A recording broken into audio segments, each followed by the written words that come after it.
and I totally flubbed it. I'm totally embarrassed how I acted. All right, so I got to meet Steve Howe 16 years ago at a roadside stop, a restaurant. I had a few restaurants. And so I want to tell the story. First, I'll begin with the email I sent out to a few friends, and this is back in 2008, about November. I said, subject, incredible announcement. This is 16 years ago now. Okay, you'll never believe this. I just arrived here near Boston for an annual event, driving with 3 other friends.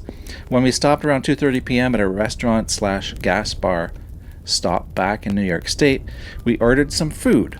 I was the last to come and sit down, but as I turned the corner, I instantly knew I would be sitting 2 booths over from my childhood and adulthood hero, Steve Howe, sitting with his guitar roadie. Yes, it's true, I didn't have a camera or my cell phone camera, bummer, but when he was done, I shook his hand, wow, and chatted for about 40 seconds. Awesome. I asked if he was heading to Toronto. He said he just played there, and he was on his way to the Boston area.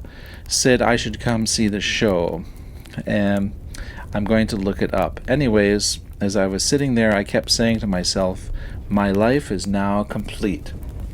Now, growing up, I became aware of Steve Howe, and I'm going to fill this in too. There's a little funny details I got to tell you about this that I didn't mention in the email. So I've been a fan of Steve Howe since I was 10, 12 years old, so, and took up guitar. Just before I discovered him, I took up guitar, and I was very inspired by him, and he became he's my number one hero for sure, Steve Howe, and yes, and all the other stuff he's done in the solo work. So the funny thing is that my friends they're from Europe, and they didn't know anything about Yes, not really into music in a heavy way at all, I don't think. And they didn't know who Steve Howe was. So when I saw him, when I was taking my tray to the table and I recognized him, I just knew right away, as soon as I saw him.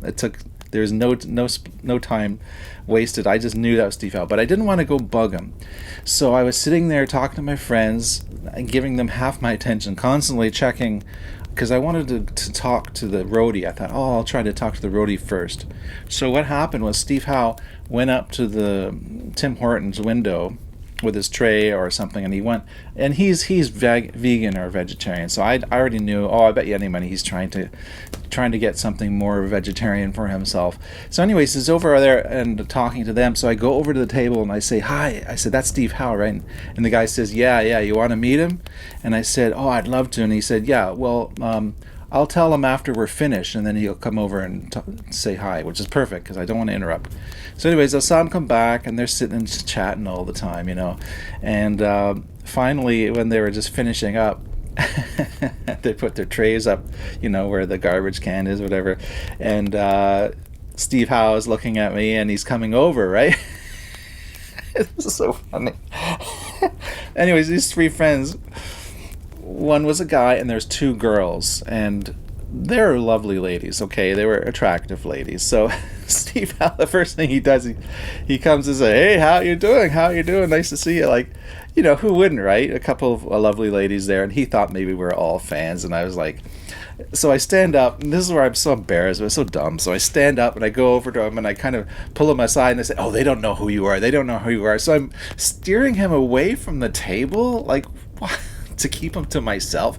It was so weird and selfish, what I did. It's just weird what you do, because it was just, it was out of this world experience, it's just really out of this world experience. So anyways, so I said, they don't know who you are, and he's like, and he says hi, and then so he comes over and a few steps away from the table. Why did I do that? I don't know. So anyways, I don't even know what I said. I just said, I've been a big fan, I like your stuff, and he said, that's nice. And I don't know. I don't know what we said. I don't really remember. But when we said goodbye, I was going to go shake his hand, and then he put his fist out. So I turned it into a fist and did a fist bump. And I was like, I touched the hand that recorded Close to the Edge and Roundabout and just Topographic Oceans and just all these amazing albums. Starship Trooper just blew my mind, holy mackerel. So I was just floating for the rest of the day after that, and I was telling my friends we're driving the car, I'm trying to tell them, what Steve Howe does, and then guess what comes on the radio? owner of a lonely heart, which Steve Howe had nothing to do with, of course. He wasn't even in the band. But since they knew nothing about music, I just said, oh yeah, this is them. This is Steve Howe. This is... I kind of lied. I said, this Steve Howe is Trevor Rabin playing. But anyways, I just wanted to get it across to them because they'll never remember otherwise. I don't know if they even recognize that song. But they said, oh, yes, it's a very good song. You know, thick accents, European friends of mine. And so that was it. That was Steve Howe, meeting Steve Howe.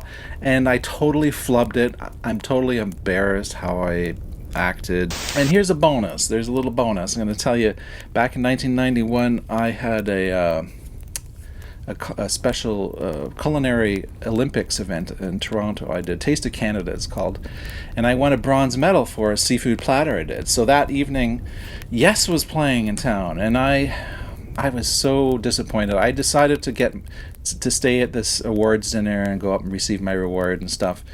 But I wish I just went and saw Yes. Like, why would I not see Yes? But here's the thing. I stayed in the same hotel that Yes was staying in, which was the Four Seasons Hotel. And I remember sitting in the lobby during the day when Yes would have been checking in, and I saw Chris Squire at the desk checking in, and that night was going to be the concert. And I'm sure it was him. I mean, I don't confirm. I didn't go up and talk to him, but I'm sure from a distance he's a very big, imposing figure, right? Tall guy. He had a long coat on, I think. And so then the other funny story was that after the awards ceremony, the chefs, I didn't go, but the chefs went down to the bar for some drinks. And they came back and told me later that somebody saw this one chef and he was convinced it was Rick Wakeman. He said, "Hey, are you Rick Wakeman?" So he went along with it. He was British, right? He was a pastry chef at the Royal Windsor Castle or whatever, right? He was a pastry chef, head pastry chef there. So he'd made pastry for the Queen and all the royalty and everything. But so to be confused for Rick Wakeman, that was just hilarious to him. So he just went right along with it. "Oh yeah, I'm Rick Wakeman. How you doing?" So these guys in the bar were thinking they met Rick Wakeman. So that's the bonus story. Again, and considering I've expanded this video now to include all kinds of guys from Yes, why don't you leave your story of meeting anybody from Yes down below. That's it. Thanks for watching. It's Dean spiraling out. Bye.